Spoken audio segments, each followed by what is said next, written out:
Good morning, students. So we'll start with the next topic with module one, which is designing a learning system. It is one of the very important topic for your exams. Like you might immediately, I mean, you might get it for a 10 marks or an 8 marks question. Okay, designing a learning system. We have seen what ML is, the definitions of machine learning, the applications of machine learning. Okay, so now how do we really design this learning system? So there are a few steps that has been involved in designing this learning system. The steps are choosing the the training experience. Okay. So we need to have an experience, right? So every time, as I told you, right, initially also, based on the experiences, you would really try to improve your performance, right? So we need to have that experiences given to the system as well, because the system should get trained, okay, to each and every instances, a different kind of instances maybe. Okay, so it should get trained for that. So in order to do so, you need to have the training experiences for the system. So we have to choose the training experiences. It's the first step. The second step is choose a target function. Okay, the third step is choose a representation for the target function. There should be some representations for that to be given. Okay, fourth one is choosing a function approximation algorithm. Okay, and the fifth one is the entire final design. Okay, so these are the important steps in designing a learning system. So let's begin with each and every step in detail, and let us understand why that is important, and how do we really make a system learn. Okay, so the step one is choosing the training experiences. Let's consider the game of checkers. Okay, so as we have discussed, the game of checkers, you will have a board. Okay, where on the darker blocks, you will have your pawns where you can move them only diagonally. Okay, you can only move them diagonally. And we also know that if one of the color reaches the other end of it, he's going to win. Okay, and if you want to take the pawn of it, it's like if you have the opponent pawn here, the previous diagonal block, you are going to cross over that by capturing that block. This is what that we have learned from the checkers game. Okay, and there will be two colors of it, either black and white, or green and black, yeah, green and red pawns. Okay, you will have either of them where they will play.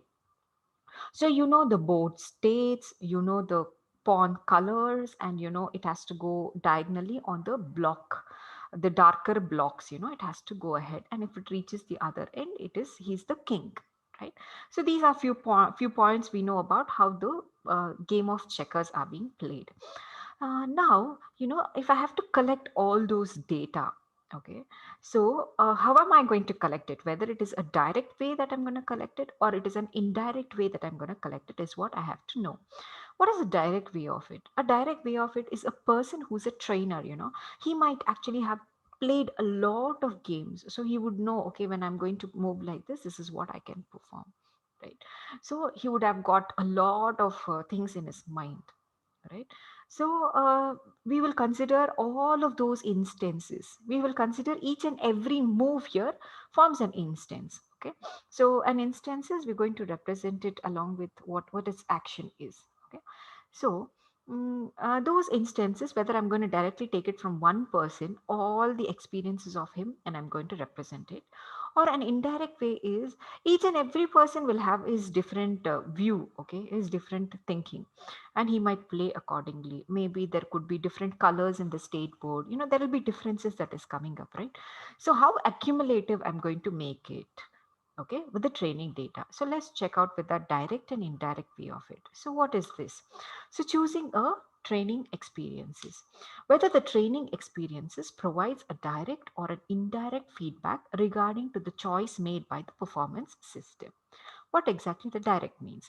Direct training examples: in playing checkers, okay, there exists example consisting of individual checkers, okay, board states, and the correct move for each. So it is going to be an individual. I'll consider this to be as a trainer. Okay, the trainer, he's going to give the board states of it, the colors of the pawns. Okay, let's consider that as well, and the correct moves, okay, for each and every task he is going to perform. So that is one collective data, the direct way that I'm going to get. What is an indirect way of it? Indirect training examples, okay. Indirect training examples, it is information consisting of more sequences and final outcomes of various game played.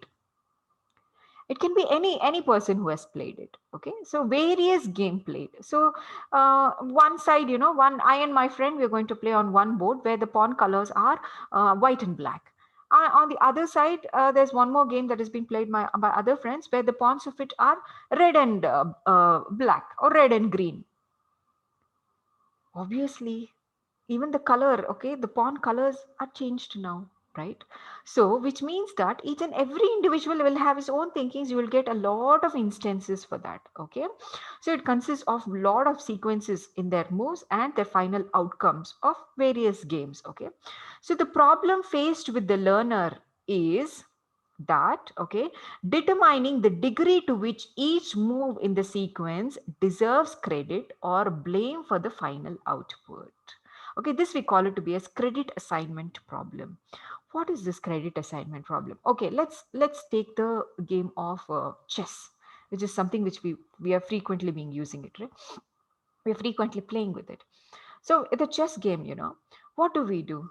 The first, when I'm playing it, I will think, okay, if I move the soldier one up front, okay, that is one step that I have made.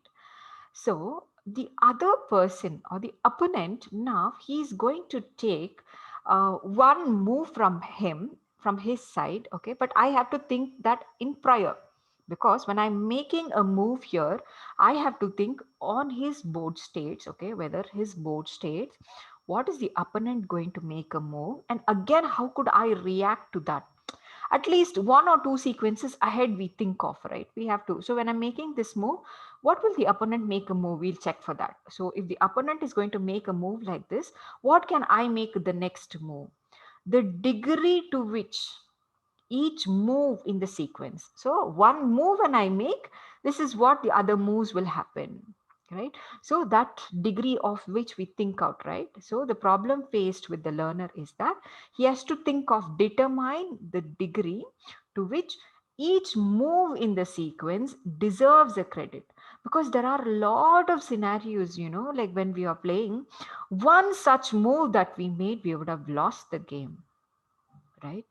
So one such move, we have to be very careful, right? If we would have thought about that, earlier itself, it would have been easy. So we have the ability to think that, okay, the person who's very, very, very keen in playing chess, he would really analyze things very well and make the moves accordingly.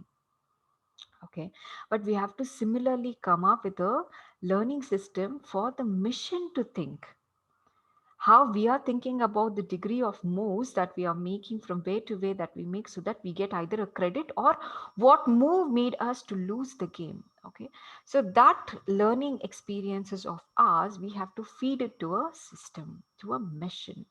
Okay, making it learn, this is how the sequence are. So you have to train yourself. When you get that sequence, what is the next move that the system has to make? We have to make the system learn that.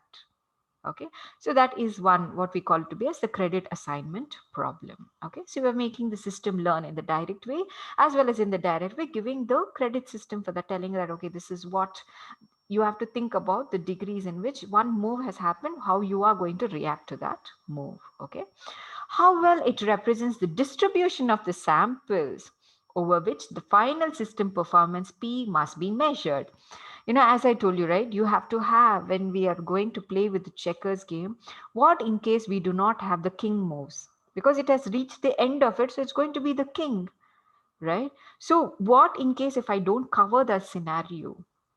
What in case I do not have the pawn horse, like in the chess game, if I don't have the scenarios at all with the horse, will that the game be full?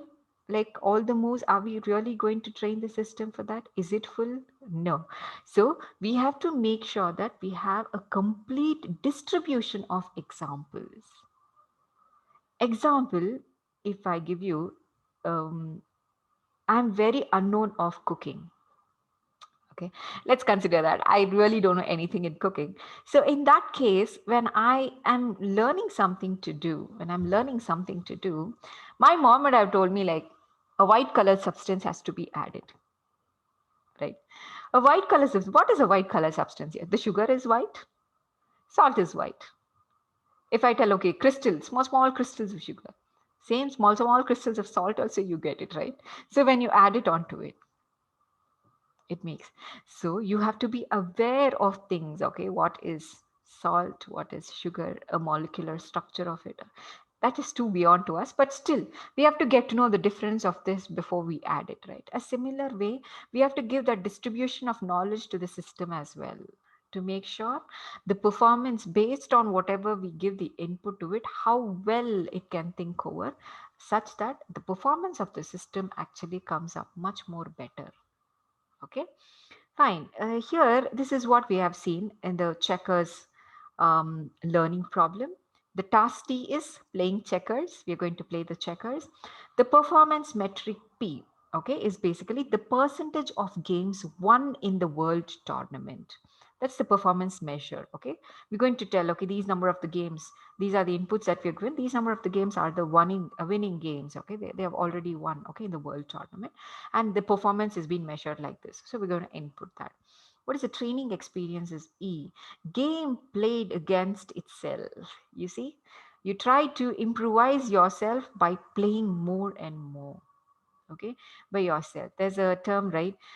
If you want to get your confidence more when you're presenting, go stand in front of a camera and you start talking to it. So it's that you start learning your mistakes by your mirrored image.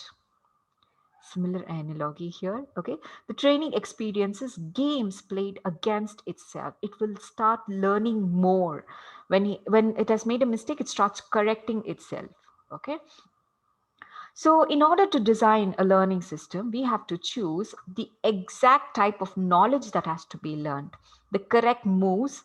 Okay, and one such move where we have made a mistake, we have to make the system analyze it. Okay, that it should not make it again. Okay, so the exact type of the knowledge to be learned is very important.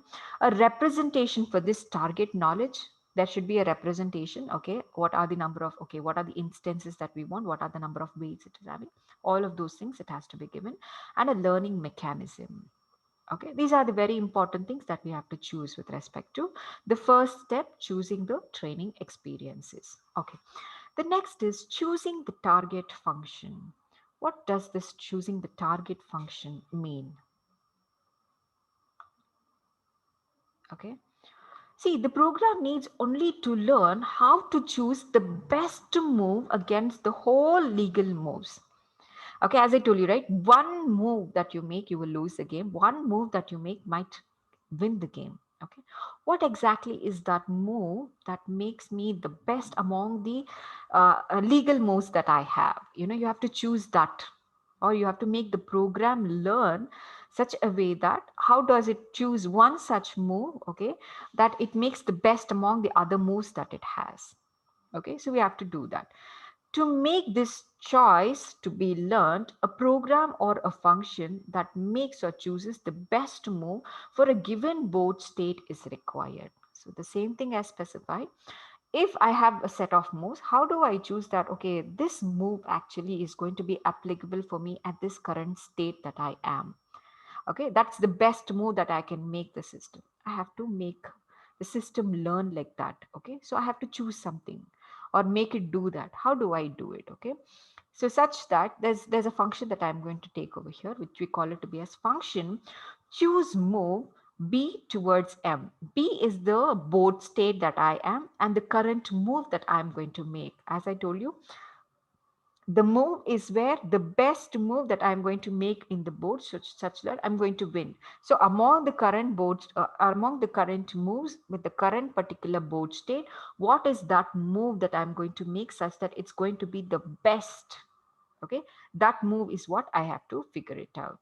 Okay, so the function choose move is equal to, that's the colon, B, the number of board states or the current board state that I am towards the move that I'm going to make. Okay, it indicates that the function accepts as input any board from the set of legal board states B and produces an output, an output move from the set of legal moves. Okay, I'm going to represent this in the form of a equation because see, I know I have a board state. When these board states are available to me, okay, with the corresponding board state, what can I make a move, right? That is what I really need. So I have to represent this representation in a form of a function. So what I'll do is, so choosing moves, however I'm going to choose moves, okay, it's basically based on any number of board states that I have. So let me consider either the board state at this corner or that corner, any board state, whichever board state when I consider, okay, in general, it's going to be the move that I'm going to perform. The moves are the set of legal moves that I have, the set of legal board states that I have. So from here to here, wherever I'm going to represent that in the form of a function where I'm representing it as board states B to M, where it can be any board state from the set of legal board states B. Okay, and it produces the output some move from the set of legal moves. Or this is one way of representation that I can do. Or the other way of representation is choose a target function V, okay, where the number of board states, that is B, is representing the output of it is going to be R, a real valued function. It can be either a zero function or a real value. I'm going to start initially from some point of time, okay, and I'm going to start learning out of it. So I have that real valued function. So where V maps the legal board state. Okay, V is the legal board state from the set of boards. I mean, in that particular position, what is the move that I'm going to make? So V represents the any legal board state from the set of B. The legal board state, complete board states. I'm going to take any board state that I want, that is B. Okay, to some real value. I'm going to assign it some real value. It can be starting from 0 or any real value. Okay. The target function V is intended to assign higher scores to better board states.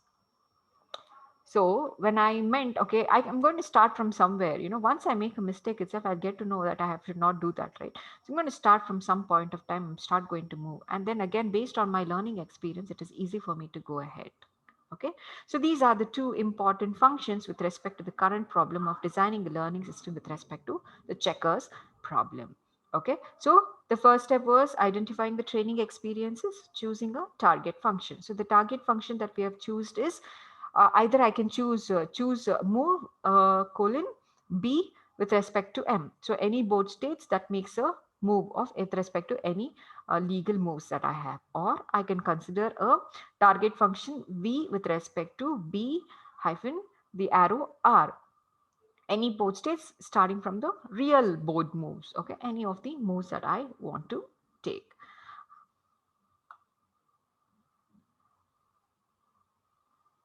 And the third point would be choosing a representation for the target function.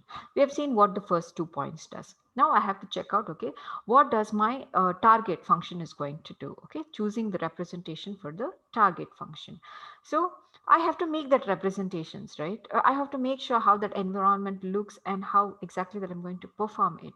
So what are those environment? What are those? So I have certain values over here, right? The learning program V cap B is equal to W0 plus W1 into X1, W2 into X2 plus W3 into X3 plus W4 into X4, W5 into X5 and W6 into X6. Why this 6 states? So let us go ahead and see, okay, how are we coming up with these representations? Okay.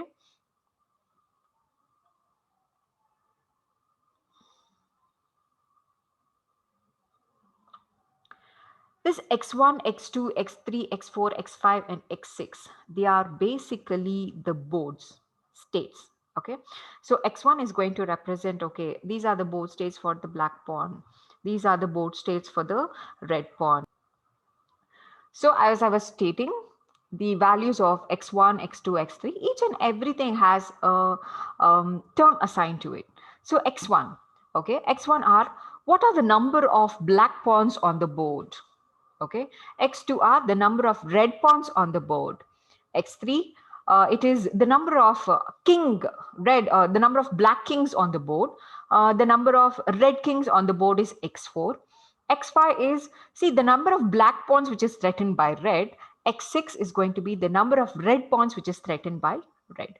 So we have all the 6 values, right? So x1 is the number of black pawns on the board, x2 is the number of red pawns on the board, x3 is the number of black kings, the black kings on the board, x4 is the number of red kings on the board, x5 is the number of pawns which is black pawns which is threatened by red, x6 is the number of red pawns which is threatened by black. Okay, these are the states that I have. Okay, so x1, x2, x3, x4 are the values of it which I have stated out. What is this w0? W0 is basically W0 to W6, they are the numerical coefficients that we are going to use.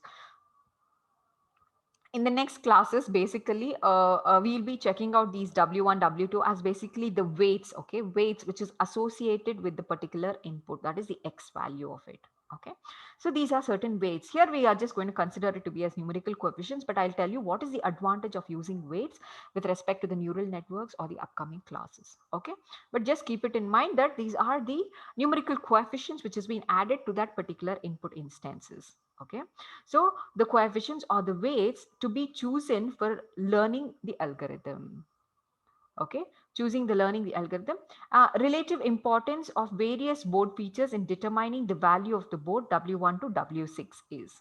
So in the sense here, why I meant to tell you is, let me just give you an example, okay, so that you'll get to know why these weights are very much important. So I'll give you an example of a car. Okay, example of a car, I have to predict the value of a car, but I'm going to give certain instances about that car. The instances is the values of X. Okay, for the first instance, I'm going to give there are 5 features.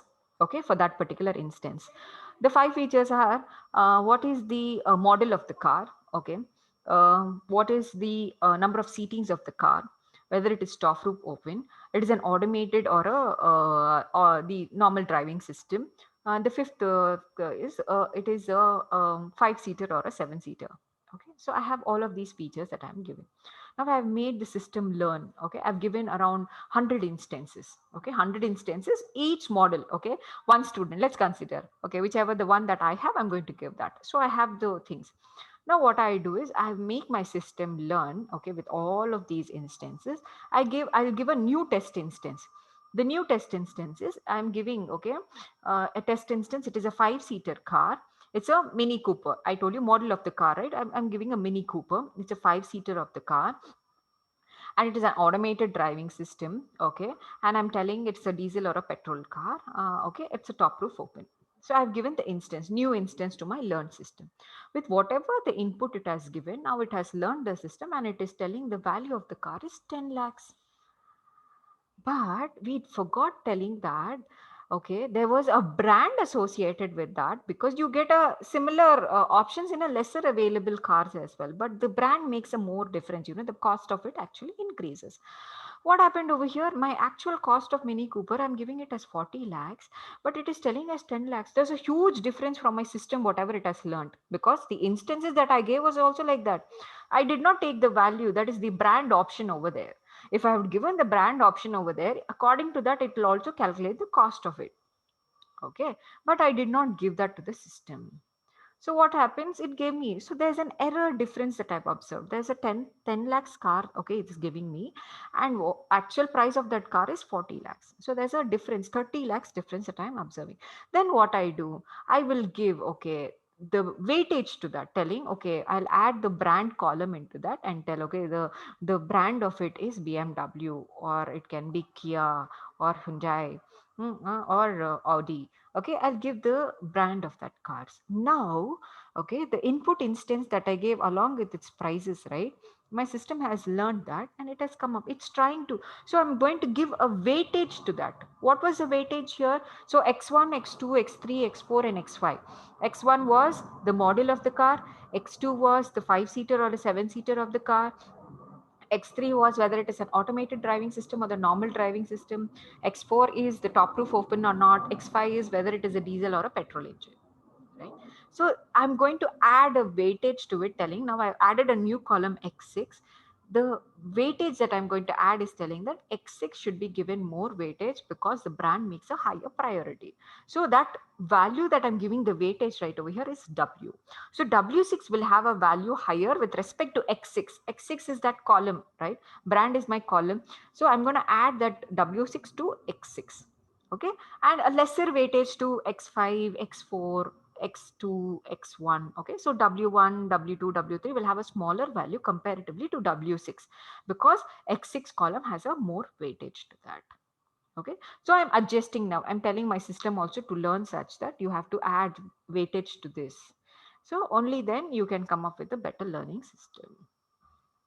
Okay, so this is how we actually train it. That's why we actually require a lot of weight adjustments to be done with respect to the input instances. So here W6 to W0 to W6, they are the numerical coefficients, which has been actually very helpful in making the system learn. Okay, so it is relative importance. Relative importance is a weightage which has been added with respect to that particular instance, that is X1, X2, X3, X4, X5 or X6, whichever I wanted to give. Okay, based on the feature in determining the value.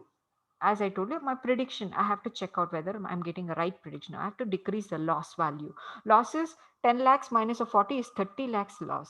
No, I have to reduce that as less as possible. I have to come up with the perfect learning system. Okay, so W0 is an additional constant, okay, on the board value, which we call it to be as the bias. Okay, so this is how we are going to choose the representation of the target function. Okay, so as I told you, for the current problem statement, we have 6 states. That is the number of black pawns, number of red pawns, number of black kings, number of red kings, the number of black pawns threatened by red, number of red pawns threatened by black. Okay, these are the 6 states that I have right now. Okay, for that, each and every weightage is basically W1 to W6. I have written that, and W0 is a constant that I'm going to add for the board value. Okay, I've represented. I had a problem, now I have represented. A similar problem, I took it with respect to a car. Okay, I have to identify the price of the car. But what are the inputs that I'm to give? I'm forming it in the form of an instance. Okay, I gave everything, the X1, X2, X3, X4, X5, X6 for that particular car and the value of it also. So I gave it to the system, learned it, and I tried to come up with the output of it. Now I was trying to adjust its weights, right? It's a very, very practical example with respect to the given problem. Okay. So the process of learning the target function is often called as a function approximation. Okay. The way in which you try to make the example that we told, that we are trying to make the system learn to predict correctly the value of the car, that this is the target function that I have. All the 6 parameters making the system learn. This is the target function that I have. This we call it to be as a function approximation. Okay. And the fourth step is choosing a function approximation algorithm. Okay. How are we going to choose this function approximation algorithm? A target function VCAP. Okay. We have already come up with the target function. So this target function VCAP, to learn, okay, we require a set of training examples. Okay, so and each training example describes a specific board state B and the training value V train of B. So if I have to go ahead one step ahead, right, I have to get to know my previous moves that I've made. Okay, if I have to learn, right, see, suppose one step that I made a mistake, I would have ended almost losing the game. So I will be thinking out, okay, why did I make a move? What was the previous step of that move? I have to know that. So the next time when I'm in that particular state, I will not make this move because I know that I'm going to lose the game. Okay, so I have to have that particular training examples being given. So each training example will describe a specific board state. Every example that I'm going, okay, I'm in this particular specific board state. Okay, and the value of it is B train of B. B train of B is going to tell me, okay, if I make a move like this is what is going to happen. If I have to get to know what is my previous moves also, it will help me out to get me, because from at that particular board state, it will tell me what is the current value of it. Okay. So, and the training value B train of B. So, I have to actually estimate its training values. Estimating training values for the given board state corresponding, the end of the game is very easy. Is it true or not? I'm almost reaching to the end of the game. I can easily estimate the value of it, the training value of it. I can easily estimate whether I'm won or lost it. And it is very, very easy when I'm in the initial stage of the game as well. Okay. But the very difficult part of it is when I'm in the middle of the stage. I've started my game and my ending of it is also very far. So I'm in the middle stages of this. To get that particular board state is actually difficult. So I have to keep a track on from where to where I was going. So that track maintenance is again a task. Okay. But I have to get the previous state from where did I come from. Okay. So since I can go to my next state, right? So estimating the training values at the board stage, like the end of the board state, okay, corresponding to the end of the game, it is very easy. Either it is won or lost. Assigning the specific scores to specific board states, intermediate states is less obvious. As I told you that intermediate states, right, it is little difficult assigning a value to that. Whether it is one or not, we don't know.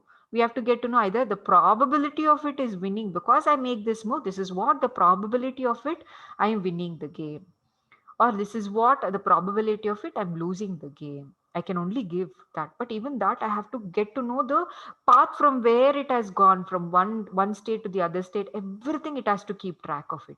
Only then we can actually analyze the value of. Okay. So the approach is to assign a training value called V train from any intermediate board state B to B V of successor of B. Okay, where V is the learner's current approximation of V. That particular VCAP is going to be the learner's current approximation of V.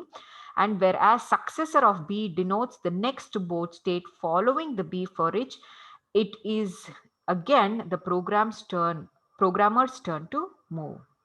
See, as I told you, in the board state, when are we planning it, right? The chess game, when we are planning the chess game, what we do? When I'm thinking of my move, okay, I will be thinking of the successor, that is the opponent's move, right? Only then I can easily plan for me to win the game. If I'm making such move, I have to think about the opponents. So it is nothing but the successors, the next move that is going to happen, right? So the next move is the opponent who's going to make that particular move. So even I have to think about that. So if I'm in the current particular state, if I'm making some move from here, I have to really think about the opponent's move. Okay, so that is what the rule of estimating training values is. V train of B is with respect to VCAP of successor of B. So VCAP is the learner's current approximation to V. Okay, whereas the successor of B denotes the next board state. I have to get to know the next board state so that I can plan accordingly and do it. That is actually going to be the estimating training rule with respect to the given problem statement. Okay, so I'll just make it very simple, not making it more complicated. Okay, only one thing you have to keep it in mind is you're playing a chess game. When you're playing it, right, when you're moving something, you will obviously think about what the next person is going to make a move. The successor's move is what you will always think in mind, and only then you will make a move. A similar analogy will be applied over here. Okay. And the second one is adjusting the weights. As I told you, right? You have to adjust the weights, giving what has to be given more priority or importance. Okay. The best hypothesis or a set of weight is gained when there is a minimum error achieved. With the car example, whatever I thought was, it gave me, my learning system predicted me 10 lakhs, but the actual value of my testing instances was 40 lakhs. There's a 30 lakhs error difference that I've observed. I have to minimize that error. So I give a lot of weightage to these, telling that, okay, now you calculate it and come up. Okay, so a weight was added to it. It was coming up with a better system. How do I update my weights? Okay, so the square error, as I told you, right? The square error. So we call that to be the loss function or the error, which is basically going to be y predicted. Y predicted is the one, my mission that I have make the system learn, right? It has come up with one value, but the actual value is something different. So this value minus of the actual value, the whole square, is going to be my loss function or the mean square error. Okay, so the square error here, it is basically telling it is between the training values and the values predicted by the hypothesis V cap. That's the next one. So V train is the actual value that I have, okay, minus V cap B is the predicted value of mine. Predicted value is V train B. You can see V cap, this is what the next move it is going to happen. So that is basically the prediction that I'm going to do. So it's the current value, okay, the actual value that I've got minus the predicted value, the whole square. 10 minus of 40, the whole square. Very simple. 10 minus of 40 or 40 minus of 10, the whole square. How does it make? Because I'm going to take the actual minus of the predicted, the whole square. Okay, that basically will give me the loss function or the mean square error. So this is how we are going to adjust the weights by considering the mean square. So as and how we have to get a lesser value, if I get a value which is higher, so I have to keep changing the weights again and again to make sure that my learning system will come up with the higher values. When I give preferences to the brand and all, right, automatically the weightage of the value of the car will actually increase. That's the basic analog, right? So the similar is applied over here.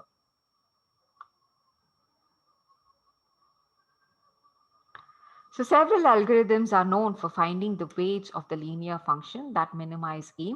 One such is called as the least mean square error. It's a very, very important loss function that we will be using in your third, second, and in your fourth module. So least mean square error, please have a note on it. Least mean square error is whatever the actual value that I have got it, right? Because I have given the new test instance and I'm telling the value of the Mini Cooper that I gave is 40 lakhs. That's the instance that I've given, but I want my system to predict it. So what I'll do, I'll just give the test instance for the system, the learned system, but it is coming up with an output value of 10 lakhs. So Y predicted is 10 lakh, but the actual value is 40 lakhs. So there is an error difference. So actual minus of the predicted, the whole square is what we call it to be as a least mean square error.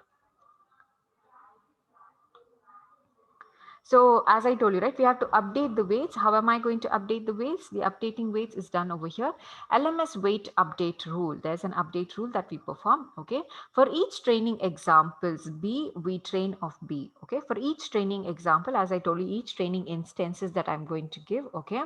So we use the current weight to calculate V cap of B. Okay.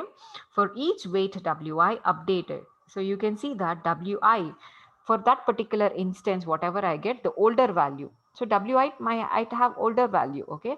Now I told brand value should have an additional weightage. Initially, if it is 1, I'll give an additional weightage of 5 to it now. Okay. So there's a difference that we have observed, right? So what I do is initially it was the new value now is 5. Okay. WI is 5, but the older value is 1. Okay. So WI, this is the new value, this is the old value. So W old plus a learning rate is required. Why a learning rate? What in case, example I'll give you. You have to climb the hill and you have to get down from the hill. If I climb very fast, I'll get tired. My step size will be lesser, but I'm going very fast. Step size is lesser. Or let's consider I'm going to get down from the hill. Okay. If I'm going very fast, if my step size is very high, if I keep a very, very long steps, I will tend to fall somewhere. If I keep the step size very low, right, small, small, small, if I keep, because I'm afraid to come down, if I keep very small, small, small, small, which means that the time it takes is more. So there should be a learning mechanism also. I cannot take my step size to be that high, or that small also. Learning steps cannot be very small or very high. There should be a learning mechanism, which we are telling it by this, the learning rate. Okay. With respect to V train B is the actual value of it minus the predicted value. Okay. Because I've trained my system with that, I have to get the predicted value of it. Okay. So the predicted value into Xi. See, one of the important point here is Xi. Why Xi here? Because that weight is associated with that input instance feature value, right? So it is going to be associated with that. So WI, the W new is equal to W old plus a learning rate with respect to the loss function with what? The input instance, because this was the difference. See, I had my learning system. I have come up with my system. I had all of these instances given. I had trained my system. Okay. But what happened? I gave a new test instance. I saw there was a huge loss function. I have to update it. Updated what I'm doing. I have to update it with respect to the brand column that I've newly added. So I'm giving an additional weightage to that. Okay.